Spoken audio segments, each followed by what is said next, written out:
Yo, what's up guys? Magandang gabi sa ating lahat. Ako pala ulit si Brother Tyron. Ako si Brother Spencer. Brother Liay. At ito ang Life Talks!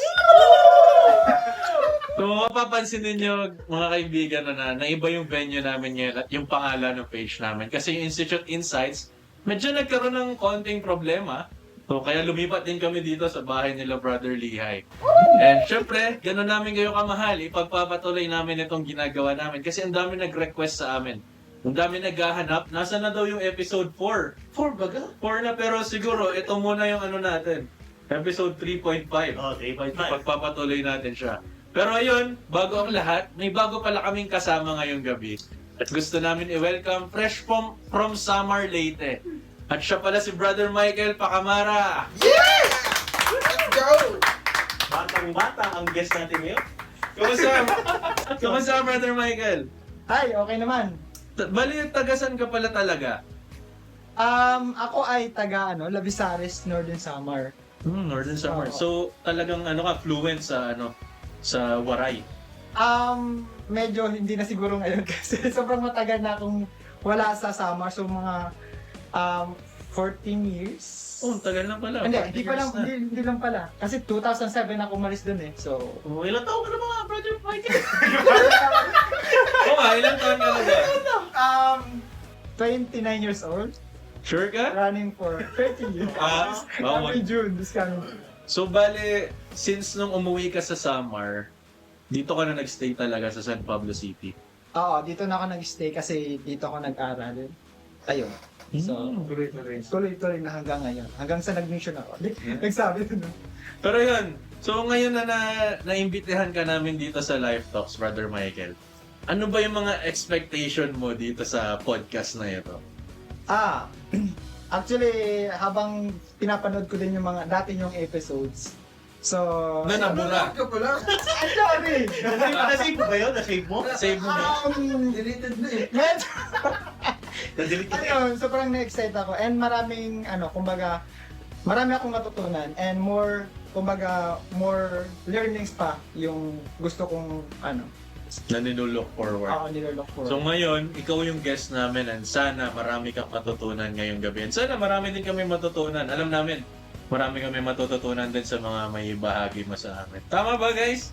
Sana. Nagdududa si Kuya Spencer. Tignan natin. Sana. Pero yun, sige, simulan natin kasi may unang tanong na nag-send sa atin via messenger. Wow. Anong pangalan nun? Hindi na natin papangalanan siguro. Anonymous. Anonymous. Anonymous na lang siya. So, since malapit ng Holy Week, no, padating na siya, yung unang tanong niya, kung may mga kakilala pa ba daw tayo ngayong panahon na hindi naniniwala sa Diyos? Meron ba kayong na-encounter na ganito? Unahin natin yung guest natin siguro. Parang marami kang kakilala. Marami kinabahan ako agad Pero 20 years of experience mo, parang marami kang kilala. Oo, doon sa 30 taon na nabubuhay ka. May na-meet ka na ba nung mga 20s mo na, or mga classmates mo, may na-meet ka na ba before na hindi talaga naniniwala na may Diyos? May mga iilan na hindi pa talaga sila, hindi talaga normally naniniwala sila sa Diyos. Kasi parang nag-isis lang, parang nag-ano sila parang sa evolution, sa theory, ganon. Ang galing unggoy. Oo, ganon. Parang yun yung, Tuniwala ka doon? pero sila syempre. Ayun. So, may mga iilan na mga hindi pa naniniwala na may Diyos. Ayun.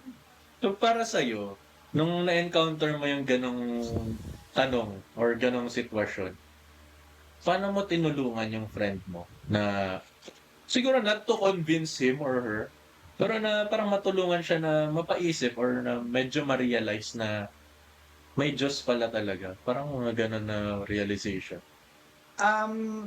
Yung time na yun, syempre may alam na rin ako sa gospel kasi naging hindi ko nababanggitin kasi naging din ako sa ibang religion before. So meron akong idea. And sinabi ko na lang sa kanya, yung parang nag-example na lang ako like sa hangin, 'di ba? So hindi natin nakikita yung hangin, pero nafe-feel natin sila. Just like kay Heavenly Father, kay Jesus Christ. So hindi natin sila totally nakita, pero alam natin, nafe-feel natin na nandiyan sila. Especially kapag may mga challenges tayo. Or sa akin, no? May tissue ba tayo na? Kaya wala ba tissue dyan? Pakibato nga po dito. Hindi, sa mga challenges ko, so, I feel na nandyan si Heavenly Father Jesus Christ to, kumaga parang i-uplift sa mga bagay na nahihirapan ako. Ayun. Parang na-comfort ka sa partner. Sa inyo, Kuya Lihay, sa gano'n na sitwasyon, may na-encounter ka na ba na friend or yun nga, paano mo siya natulungan na maniwala or siguro na kahit hindi maniwala, magkaroon ng konting realization. Yung boss ko, shout out boss. Boss mo pa rin ba? Shout out po sa inyo! Shout out sa boss ko. Ano siya hindi siya naniniwala ng God. Bakit daw? Curious ako bakit hindi sila naniniwala? Para sa kanya, yung world kasi natin just came by, it just came how it is. Like, tapos yung mga nangyayari daw dito on the world can be explained by science. To which matalino talaga siya. It's very smart. And then, ang nagustuhan ko sa kanya, hindi siya kagaya sa iba.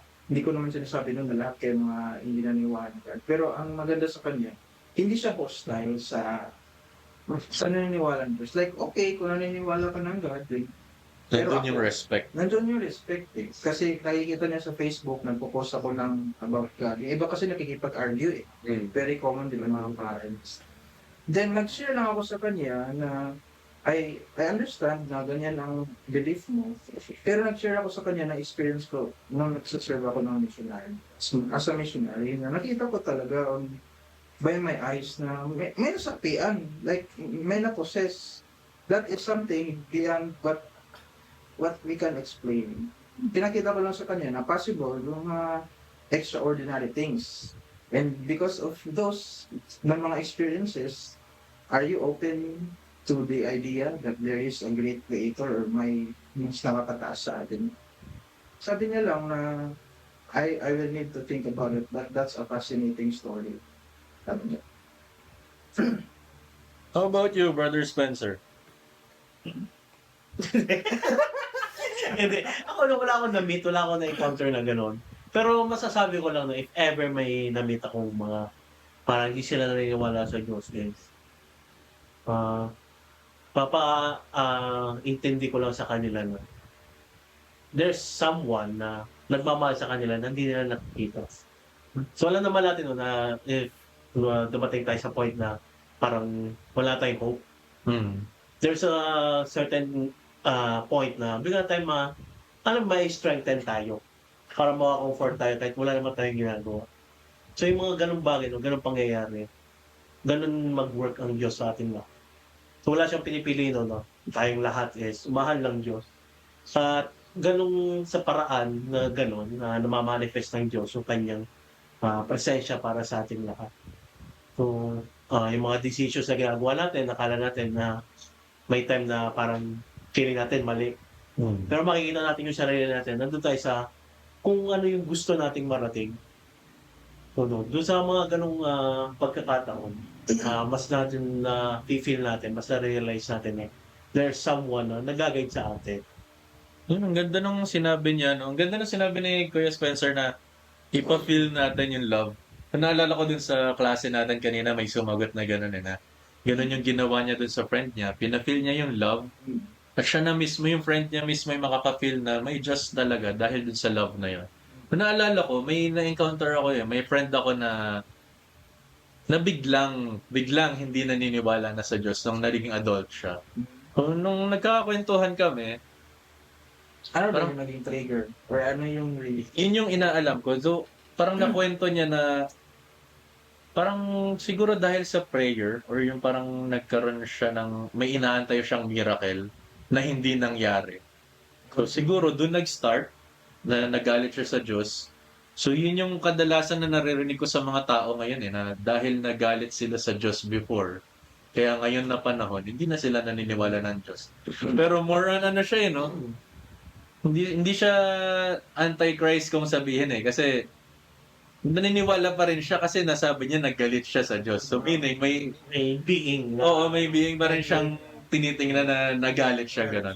Pero anyways, mahabang usapan to. Siguro sa mga viewers natin dyan sa kaliwa, sa kanan at sa gitna. So, kung may mga ilan sa inyo na di naniniwala sa Diyos, we respect that. Hindi naman namin kayo judge dahil dyan. We know you have your own reasons. Pero curious kami na bakit. At gusto din namin siguro na makatulong kung kailangan ninyo. So comment down below kung ano yung mga reason bakit kayo hindi naniniwala sa Diyos, or kung ayaw nyong i-comment, pwede kayong mag-message sa page privately para mabasa namin ito. So ngayon siguro mag-jump tayo doon sa second question ng ating mga viewers. So sabi dito, Pero pang isa. last na to. Ay, last na. Since maikli lang yung time na mukhang mahaba na yung oras din na nagamit natin. Sabi dito, ano yung mga naaalala nyo during Holy Week or yung mahal na araw na tinatawag? Kinikilig. Si ano ba? Si Maricar ba? Always ba? Sorry naman. Hindi naman full name. First name. Shoutout po kay Maricar. So, shoutout sa'yo si Sir Maricar. Ikaw daw yung naaalala ni Brother Mike. Mahal ibang mahal na araw yun. Tama, siya yung naalala ko. Pero yun, sige, balik tayo din sa question. Ang mahal yun. Ikaw, ano yung naaalala mo dun sa Holy Week na event? So actually, isa sa mga inaalala ko doon, yung sinabi niyo. No, pero anyways, yung inaalala ko during Holy Weeks, or Eastern Sunday, or Eastern, yung isa sa mga ginawa ni Jesus Christ nung time na nandito na sa mundo, so which is yung pagbabayad sala niya para sa ating mga nagawang kasalanan dito sa mundo. At ayun, and sobrang sa bagay na yon, sa ginawa ni Jesus Christ, naging grateful ako dahil may possible, may maging posible na makabalik muli sa presence ng Heavenly Father ni Jesus Christ dahil sa ginawa ni Jesus Christ. So ayun, naging grateful ako sa bagay na yun. Kayo? Ako? Ako. Same din sa sinabi ni Brother Michael na. Pero nung una ay yung parang naalala ko, yung kanyang ginawang pagbabayad sala. Pero nung as time goes by, no, na mas naintindihan ko yung nangyari. Ang pinakang highlight, no, pag naalala ko siya is yung kanyang pagkabuhay. So alam naman natin, no, na si Yesu Cristo, after niya mamatay, nabuhay siya ulit. At hanggang ngayon, no, buhay pa rin si Yesu Cristo na nagagay sa ating lahat. So ayun yung pinakang highlight ko, no, na naalala tuwing Holy Week, yung kanyang pagkabuhay. Ikaw, Kuya Lihay. Ako naman, ang inaalala ko pag Holy Week, dati, nung bata pa ako, excited ako pag Holy Week sa mga eggs, yung egg hunting. Egg hunting. Para sa akin, Itlog ng pugo. Gagawin natin yung isang kapong. yun ako naglo-look forward ako dati. Kahit nung bata din ako pag Christmas, wala sa mind ko yung si Jesus Christ. Pero as we grow older and we become more open-minded, we actually get to understand what it really means to celebrate Christmas and yung Holy Week.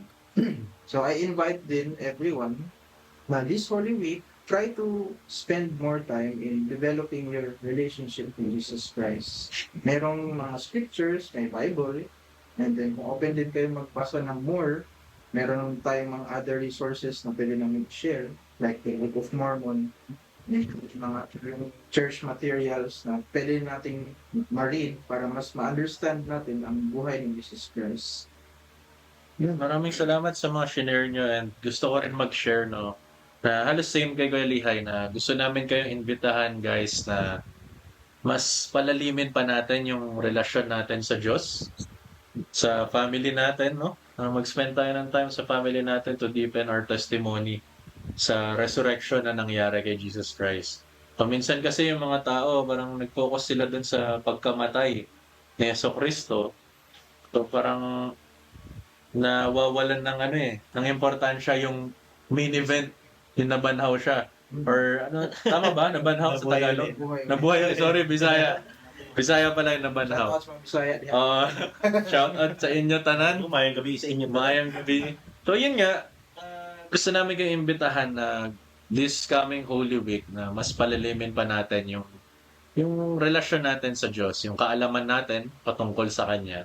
At alam namin na once na nagawa natin to, mas magiging strong tayo sa paglaban sa mga trials, kagaya ng nabanggit ni Brother Michael kanina, no?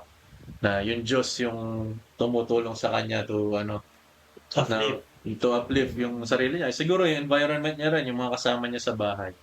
So yun nga, I know guys na marami pa tayong pwedeng pag-usapan sa mga susunod na episode, pero isang hiling namin siguro i-comment nyo dito sa comment section kung ano yung mga topics na gusto nyong pag-isgutan natin or pag-usapan natin. Kung may mga gusto kayong gawin namin topic, i-type nyo lang dyan sa comment section. Mahal namin kayo lahat. And salamat ulit, Brother Michael, sa pag-guest sa amin ngayong gabi. So, ako pala ulit si Brother Tyron. Ako si Brother Michael. Ako si Brother Spencer. Brother Lihay. At ito ang Live Live Talks! Talks! I wanna fall wide away.